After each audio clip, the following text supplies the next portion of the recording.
Warning, censorship. Warning, censorship. Warning, censorship.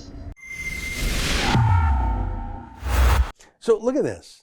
Manitoba's bully of a premier, Brian Pallister, he boasted to Trudeau's CBC that he has the harshest lockdown in all of Canada. He's proud of that. Premier, did you wait too long to put in new restrictions?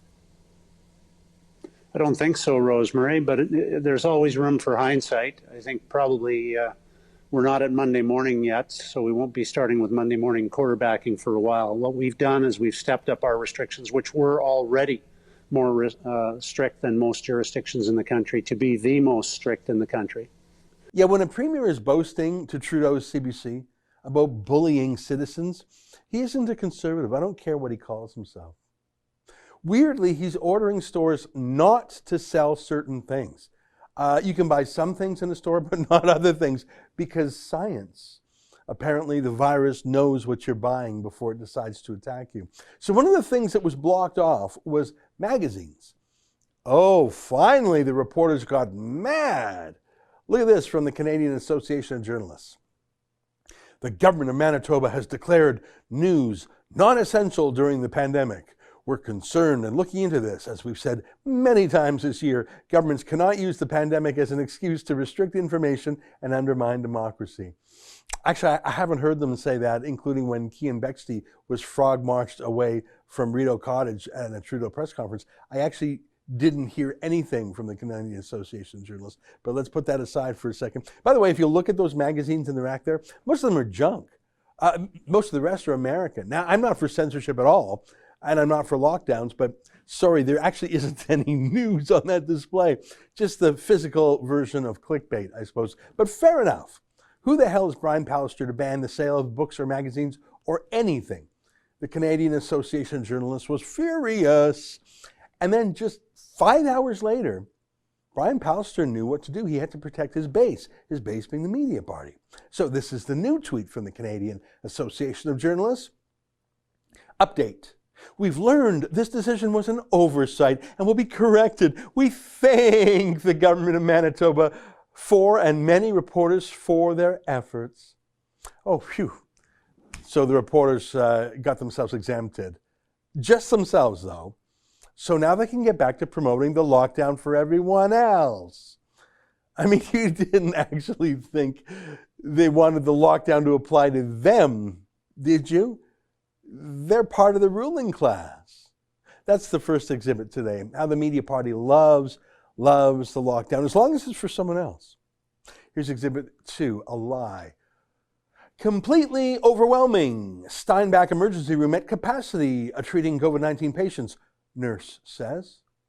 Patient at Bethesda Regional Health Center, ER, being triaged in their cars, union says. Okay, hang on. Is it a nurse who said it or the union? The story's already changed and we're not even past the headline. I'll read a bit.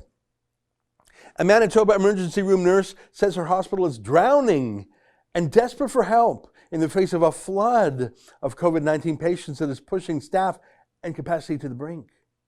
It has been completely and absolutely overwhelming, said Sarah Neufeld, who works at Bethesda Regional Health Center in Steinbach, Manitoba.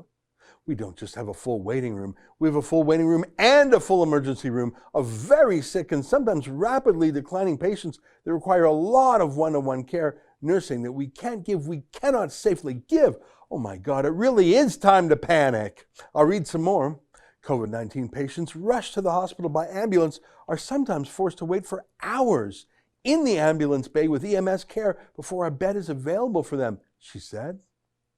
More stable patients are asked to come in, get triaged, and return to their vehicles to wait, sometimes for hours, Neufeld added. That looks like every single bed being full. That looks like both of our negative pressure rooms being full. Sometimes even our trauma rooms are full. We have patients in the hallway, she said. Oh my God. Hey, I just have one question. Is any of that true? Like even the word the? I mean, that would be crazy if that story was true, but is it true? In the entire province of Manitoba, and I'm going from the government website here, quote, there are 296 people in hospital with 52 people in intensive care. That's across the entire province for COVID. So there's about 1.4 million people in all of Manitoba.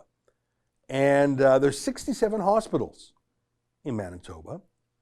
So it sounds like there's about 4 COVID patients per hospital, 52 of them in intensive care. So not even 1 per hospital. I mean, it's not great. It's like a bad flu season. But is anything in that CBC story true? I just showed you my source of information for the hospital statistics. It's the Manitoba government's own pages. I presume they're not lying. They say there's only 52 people in intensive care in the entire province, less than 1 per hospital on average. But the CBC says there are people literally being triaged in the parking lot? That would be terrible if it was true. I wonder though, why the CBC didn't, go there with, what's that word again? Oh, that's right, a camera. I mean, sounds like a spectacle. Sounds like a war zone, really.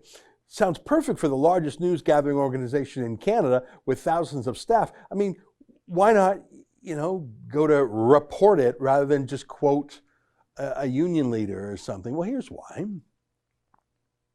Watch this video by a citizen journalist. It goes on for a bit. And some of the language is salty, but here's someone actually in Steinbach who actually knows what's going on, no matter what the CBC says is going on. Here, it takes a couple minutes, but just watch.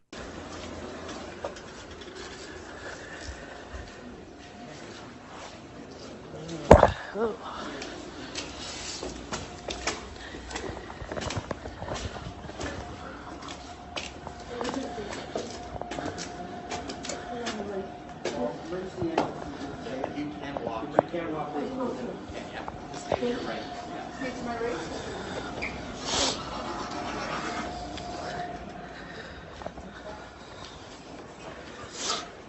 No, sorry. Excuse. Do you have a mask that you can put on? I have extension, sorry. Okay. We are walking in the emergency room that's overflowing. It's overflowing. They're having to take people into the parking lot and work on them right in their cars in this emergency in Steinbach. We did this live. We were just going to take a footage or some pictures. We thought we should do live so we can get to right the time, the day, when we debug doing them. There's absolutely nobody in here. There's one person.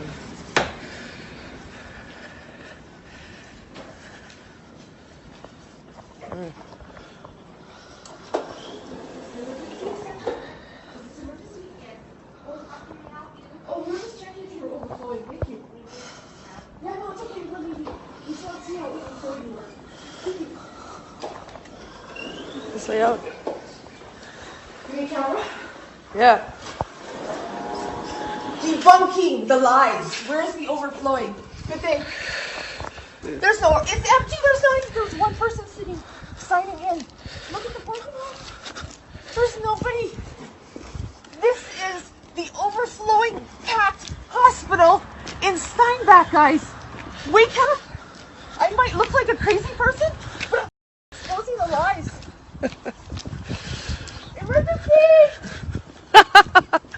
Yeah, that's real footage from Steinbach. The CBC, I know it's going to shock you here, they're lying. Fake news, disinformation designed to whip you up and demand a lockdown. Now, I'm sorry that 52 people really are in intensive care in the whole province. That's almost 1 per hospital. I think that given all we've known about the pandemic for, 7, 8 months now, I think they're probably prepared for it, medically speaking. And I think the media party is prepared for it, politically speaking, aren't they?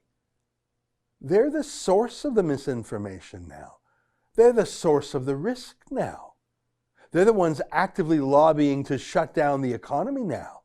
Oh, except for the 5 hours that the lockdown affected them. That's an excerpt from my daily show, the Ezra Levant Show. Every day I do a monologue on the news of the day, then I interview an interesting guest, and then I read my hate mail. You gotta subscribe. Go to rebelnews.com.